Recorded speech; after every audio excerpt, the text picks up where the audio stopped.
नमस्कार, आपका एक बार फिर से स्वागत है मेरे अनिर्शाद के साथ और आप देख रहे हैं भारत न्यूज़। लोनी में समस्याएं अनेक हैं लेकिन हल कोई नहीं है। काफ़ी विधायक आए और चले गए, बसपा के भी विधायक रहे, मौजूदा समय में भारतीय जनता पार्टी के भी विधायक हैं, लेकिन समस्याएं का कोई हल नहीं है।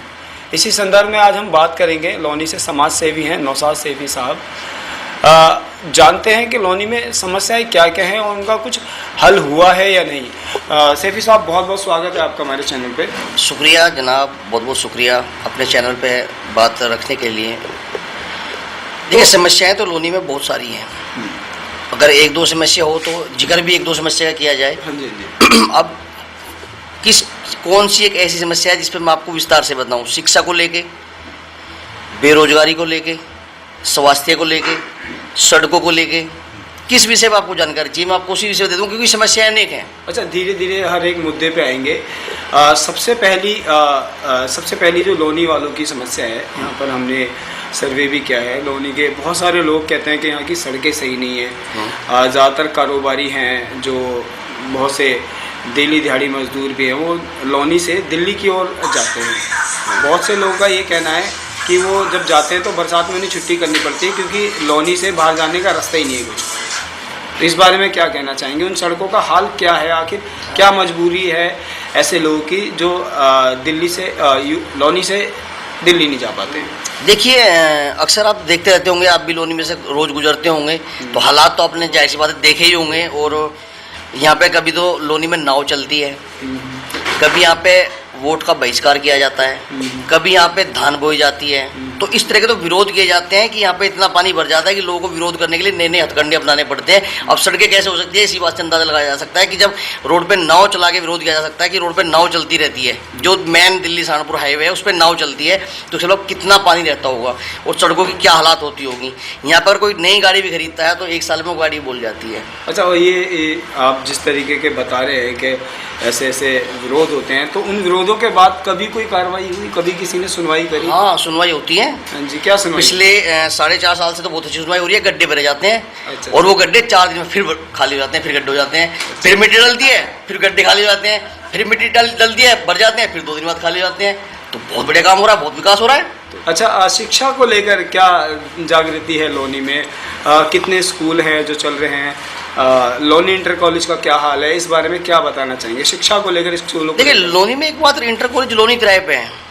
एडमिशन के लिए बड़ी मारामारी करनी पड़ती है। अगर आप एक आवाज़ लगाएं कि भाई स्कूल में कितने बच्चों का एडमिशन नहीं हुआ है, तो कई हजार बच्चे निकल के आ जाएंगे जिनका 6ठी क्लास में 9th क्लास में एडमिशन नहीं हुआ होगा। और जिनकी थोड़ी मोटी सोर्स होती है, कोई किसी नेता के थ्रू, किसी समाज सेवी के थ्रू, या किसी सभासद के थ्रू, या किसी अन्य साधन से माध्यम से जुगाड़ से एडमिशन होते हैं। मैंने भी इस बार 7 एडमिशन करवाए हैं जुगाड़ के थ्रू। किसी की खुशामद करी है, किसी के पास फ़ोन किया है, ऐसे कर करके मतलब अपने क्षेत्र के 7-8 बच्चों को मैं एडमिशन करवा पाऊँ बड़ी मुश्किल से। तो जिनका हमें पता चलेगा हमने करवा दिया, और जिनका हमें पता ही नहीं चल पाता, या लोगों को ये नहीं पता होता कि यार ये भी ऐसे भी हो सकता है, चलो काम, तो बहुत सारे बच्चे भटकते हैं। 2 इंटर कॉलेज लोनी में बन के तैयार हैं। एक प्रेमनगर में 4 साल से बन के तैयार खड़ा हुआ है, एक मुस्ताबाद में बन के तैयार खड़ा हुआ है। अच्छा। दोनों स्कूल में आज तक शिक्षा के लिए टीचर की व्यवस्था नहीं हो पाई है। इससे बड़ी व्यवस्था, बुरी व्यवस्था और क्या हो सकती है? अगर दोनों स्कूलों में ऐसी व्यवस्था हो जाती तो काफ़ी बच्चों का एडमिशन उन स्कूलों में हो सकता था। 2 साल से एक तो वैसे लॉकडाउन कोरोना की वजह से बच्चे नहीं पढ़ पाए, 2 साल खराब हो गए। ऊपर से 4 साल से बिल्डिंगें तैयार है, टीचर नहीं है। तो क्या लोनी की जनता को पता नहीं कि लोनी में और भी स्कूल है? नहीं, लोनी में मात्र सरकारी कॉलेज इंटर कॉलेज तो है, बाकी जो 2 स्कूल है जनता को तो पता है, गवर्नमेंट को नहीं पता है। शायद 4 साल से भूली बैठी हुई है। अच्छा, सरकार को नहीं पता है कि सरकार को नहीं पता है कि यहाँ पर तैयार हुए हुए हैं। अगर उन्हें पता होता तो अब तक उनमें टीचर आ गए होते हैं। ये व्यवस्था आगे स्कूल की है। जो प्राइमरी स्कूल यहाँ के हैं वो 4-4 फुट गहरे पानी के गड्ढों में तब्दील है। बिल्डिंग उनकी जर्जर हालत में। आप सर्वे कीजिएगा, किसी भी कॉलोनी में चले जाइए। मैं शोक विहार से बिलोंग करता हूँ, मेरे शोक विहार में एक स्कूल है, प्राइमरी स्कूल, 4.5 से 5 फीट गहरा है। हल्की सी बरसात में बच्चों का आना जाना बंद हो जाता है। उसके सामने रास्ता भी नहीं है, कच्चा रास्ता है, पानी भर जाता है, बिल्कुल व्यवस्था ठप है शिक्षा की। अच्छा, यहाँ लोनी नगर पालिका के रास्ते के भी बता रहे हैं कि जर्जर पड़ा है एकदम। नहीं, नगर पालिका के बहुत सारे रास्ते जर्जरी पड़े हुए। हमारे अशोक विहार का रास्ता भी मैंने 3 महीने पहले धान बोई थी उस पर। अच्छा। धान बो के मैंने खुद विरोध किया था। मैंने खुद पानी में, इतने पानी में घुसा था, मैंने धान बोई थी, जो कि जो मेन रास्ता अभी नहीं बन पाई। इसमें नगर पालिका भी फेलियर है। नगर पालिका भी तो सरकार ही नहीं की है भाई, नीचे से लेकर ऊपर तक सरकार ही नहीं की है। जैसे तो कि? सीधे सीधे भाजपा की सरकार है। नगर पालिका चेयरमैन भाजपा से, विधायक भाजपा से, सांसद भाजपा से, मुख्यमंत्री उप मुख्यमंत्री सब भाजपा से, केंद्र में कौन बैठा है? भाजपा बैठी है। तब ये हाल है। तब ये हाल है। अगर हम पिछले 20 साल पहले की बात करें, 20 साल पहले यहाँ क्या था और आज की बात करें तो 20 साल में बदलाव हुआ है। और धीरे धीरे धीरे धीरे स्टेप बाय स्टेप, अगर हम ये कहें पिछले ने कुछ ही नहीं किया, तो अगर पिछले कुछ ना किया होता तो यहाँ पे एक सिंगल रोड था मेन, अब वो चौड़ा भी हो चुका है। हालांकि यहाँ पे तहसील भी नहीं थी, यहाँ पे एक थाना हुआ करता था, एक बिजली घर हुआ करता था। ऐसी बहुत सारी छोटी छोटी चीज़ धीरे धीरे स्टेप बाय स्टेप होता है। कुछ ना कुछ सरकार में छोटा मोटा काम बढ़ता ही रहता है। जैसे इस बार सरकार में पुस्ता बन गया, काफ़ी टाइम से पुल अटका हुआ था, पुल का काम हुआ है। तो सरकार में कुछ ना कुछ काम होते हैं, हर सरकार में होते हैं। इस सरकार में कुछ काम हुए हैं, लेकिन कंप्लीटली एकदम से काम हो जाए, एकदम लंदन बन जाए, पेरिस बन जाए, तो मुझे लगता नहीं आने वाले कम से कम 20 साल और चाहिए लोनी को एक ऐसा कहने के लिए कि हाँ ये लोनी है। क्योंकि यहाँ पे अभी पानी की निकासी भी नहीं हो पाई, जो सबसे बड़ा मुद्दा है लोनी का।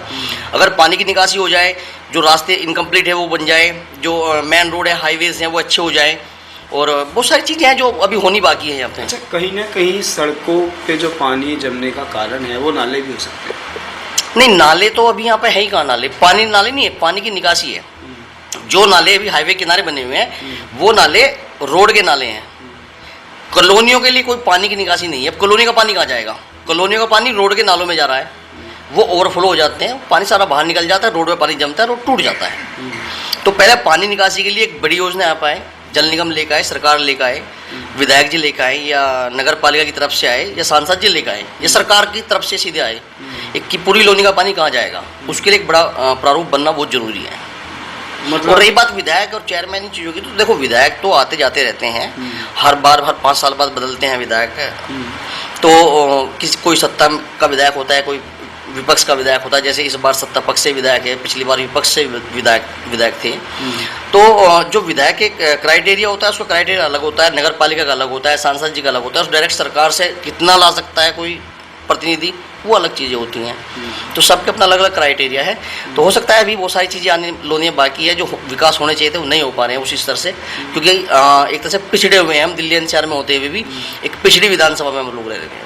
अच्छा, ऐसा मैंने सर्वे किया आज लोनी में, तो काफ़ी लोगों ने विकास, एकमात्र आप हैं या एक भाई और हैं, उनसे बातचीत के दौरान पे विकास की बात हुई, वरना तो और कोई आम आदमी को कह रहा है कि वो आएगा, सपा आएगी, बसपा आएगी, लेकिन विकास के बारे में अभी तक किसी ने बात नहीं करी। कहीं ना कहीं मेरे को ऐसा लगता है कि जनता विकास के बारे में खुद नहीं सोचती, बस वो पार्टी के झंडे के पीछे लगी रहती है कि नेताजी आएंगे, झंडा पकड़ाएंगे और उनके पीछे पीछे चलेंगे। देखिए, मैं बताऊँगा क्या है, लोग विकास के पीछे क्यों नहीं लग रहे। पिछले 2 साल लॉकडाउन से गुजरे हैं, कोरोना काल चल रहा है, हर आदमी परेशान है। अब आदमी ने जिंदा रहना ही विकास समझ लिया है। सच्चाई तो यह है कि हर आदमी ने अपने आप को जिंदा रहना ही विकास समझ लिया है, कि वो सुबह शाम तक अपना पेट भरने के लिए कैसे कैसे मेहनत कर रहा है, कैसे कैसे अपना घर चला रहा है। उसे मतलब नहीं है रोड टूटा हुआ है, स्कूल है या नहीं है, सड़कें कैसी हैं, रास्ते कैसी है, सरकार क्या कर रही है, उसे इन चीज़ों पर ध्यान ही नहीं देना है।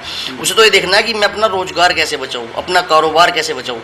हर आदमी अपने कारोबार से जुड़ रहा है, इसलिए वो अपने काम की बात कर रहा है, कारोबार की बात कर रहा है। उसे नहीं मतलब एक साल विकास से या किसी भी चीज़ से, क्योंकि ये 2 साल जो गुजरे हैं पब्लिक पे, जो जनता का दर्द है, उसे फर्क नहीं पड़ता सरकार किसकी बन रही है। दोबारा फिर आप भाजपा की सरकार बनाओ तो जनता पे कोई फर्क नहीं पड़ने वाला, क्योंकि जनता तो अपनी पेट को भरने के लिए जूझ रही है। जब तक जनता की हालात ठीक नहीं होंगे, जनता सोच ही नहीं पाएगी कि करना क्या है, विकास करवाना है कि नहीं करवाना है। अभी जनता के दिमाग में ही नहीं है विकास करवाने की बात, क्योंकि जनता के दिमाग में अपना पेट भरने की बात है, अपने बच्चों को पालने की बात चल रही है।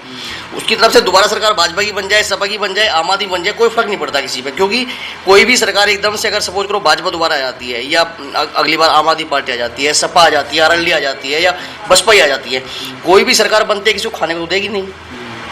उसके साथ ऐसे चलता रहेगा। कुछ सरकार तो पहले भी तो सरकार थी, पिछली बार सपा की थी, उससे पहले बसपा की थी।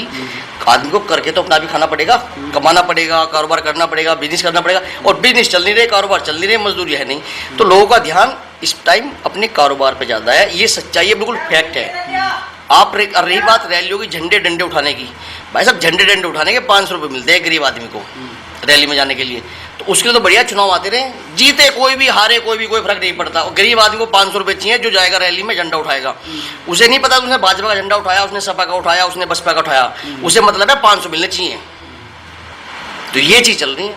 तो विकास को लेकर अगर आप सुझाव है सरकार के लिए तो क्या होगा? देखिए, सबसे बड़ा सुझाव लोनी में मैंने एक तो पानी निकासी वाली बात बताई थी। दूसरी बात, हमारे अशोक विहार के सामने, खन्ना नगर के सामने एक मिस्र के पिरामिड रूपी पिलर खड़े हुए हैं। आप देखते होंगे, रोज वहाँ से निकलते होंगे।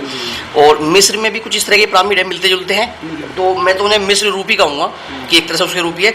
तो सरकार को यहाँ पे ना पर्यटक स्थल बना देना चाहिए, अच्छा, ताकि लोग दूर से न देखने आए और सरकारी कुछ इनकम हो, लोनी में एक इनकम का इजाफा हो, कुछ पैसा इकट्ठा हो और उस पैसे से लोनी का विकास हो। एक पर्यटक स्थल भी यहाँ पे लोनी में हो जाएगा। आखिर ये अजूबा है क्या जो लोनी में है? लोनी में का अजूबा और मिस्र रूपी पिरामिड, जब हम नाम रखेंगे मिस्र रूपी पिरामिड, नाम ही कुछ ऐसा होगा के यार मिस्र के पिरामिड थे, ऐसे लोनी में पिरामिड है उसकी तरह के, तो एक अजीबोगरीब चीज़ होगी। तो लोग दूर दराज से देखने आएंगे कि भाई ये क्या चीज़ है। उसको एक टैक्स लगाया जाए, उसका टिकट लगाया जाए देखने के लिए, और आसपास में कुछ पेड़ पौधे से लगा दिया है, सुंदर सुंदर सी उन पर पेंटिंग कर दी जाए और लोग उन्हें देखने आए। कुछ उसके ऊपर कुछ झोपड़ी टाइप में इस तरह चीज़ बना दी जाए, एक दो वहाँ रेस्टोरेंट वगैरह खुलवा दी जाए, तो उसका 100-200 रुपये का टिकट लगा दिया जाए, तो लोन की इनकम बढ़ेगी तो उससे फिर विकास करवा लेंगे, सोच लेंगे सरकार भी।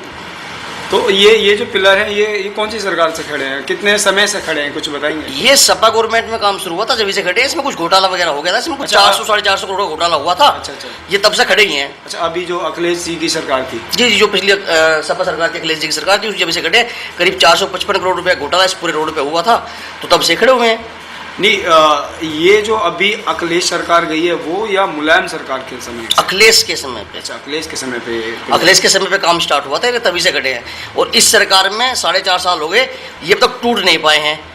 7,58,24,000 का एक टेंडर एक जेई ने दे रखा, एस्टिमेट मेरे पास है, उसकी भी कॉपी मैं आपको दिखा दूँ वो। तो ये उसके बाद भी ये गवर्नमेंट टेंडर नहीं कर पाए तोड़ने के लिए, क्योंकि गवर्नमेंट भी चाहती है कि ये चीज़ ऐसी रहे।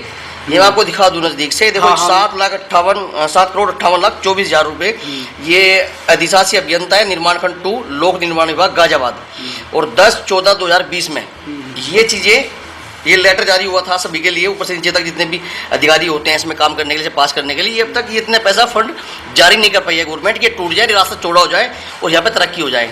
तो इससे बढ़िया कि इतने पैसे खर्च ना करके यहाँ पे एक पर्यटक स्थल बन जाए, तो उससे ज़्यादा की इनकम हो जाएगी, लोनी का विकास हो जाएगा बहुत अच्छा। तो ये थे हमारे साथ नौशाद सैफी, समाज सेवी हैं और काफ़ी समाज की सेवा में जागरूक रहते हैं और आगे रहते हैं और काफ़ी चिंतित रहते हैं लोनी की समस्याओं को लेके। लोनी की समस्याओं को हल करने के लिए काफ़ी समस्याएं अनेक हैं, लेकिन